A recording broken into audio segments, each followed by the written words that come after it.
Fratelli, sorelle carissimi, questo è il primo saluto del Cristo. Bavandimwe bagabo namwe bashiki bacu, iyi niyo ndamukanyo ya mbere yatanzwe na Kristo, intumwa nziza yatanze ubuzima bwayo ku bwa Nyagasani. Byanezeza cyane iyi ndamukanyo y'amahoro yinjiye mu mitima yanyu. A tutte le persone, ovunque siano, ikagera ku miryango n'abantu bose aho bari hose kuri ino si. Amahoro abane namwe. Aya niyo magambo ya mbere Papa Robert Prevesto wafashe izina rya Leo wa 14 yatangarije imbaga y'abakristo Gatolika ndetse n'abakerarugendo bari basuye umujyi wa Roma mu Butaliyani, by'umwihariko Vatikani. Abangaba bari mu mbuga ya Pierre Mutagatifu, ariho bategereje kuza kureba uza gusimbura Papa Francis uretse kwitema Imana mu minsi yashize. Agiyeho nyuma yuko uwo yasimbuye amaze guhitanwa n'uburwayi bw'ubuhumekero.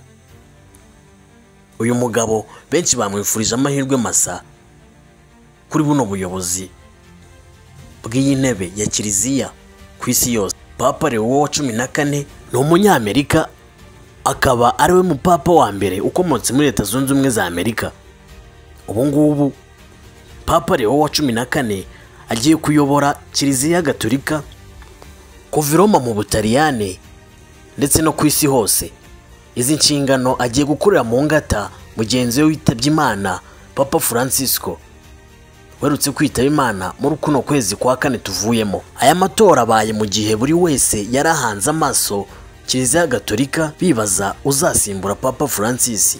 Papa Francis ikintu cyamurangaga ahanini cyari kimuraje inshinga ni ukubona amahoro aganza mu isi yose. Nta gushidikanya ko Papa Leo wa 14 ubu umaze gutorwa nawe azabishyira mu bikorwa, dore yuko ngo yari afite uburambe mu gufasha ndetse no kwita ku mfubyi, ku bababaye, abakene ndetse n'abakeneye ubufasha ubwo ari bwo bwose bwatuma ubuzima bwabo bumera neza.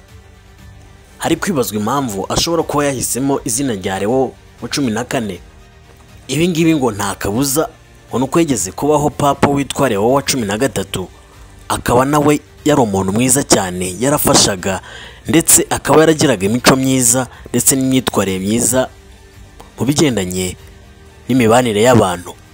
Akaba ariyo mpamvu ashaka gutera ikirenge mu cye. Nk'uko twatangiye tubivuga, Papa Roberto Prevesto akaba Leo wa 14 ni umunyamerika, aturuka muri Chicago, afite imyaka 39 ndetse akaba inchi kuri Papa Leo wa 14 tuzajya tugenda tubivugaho.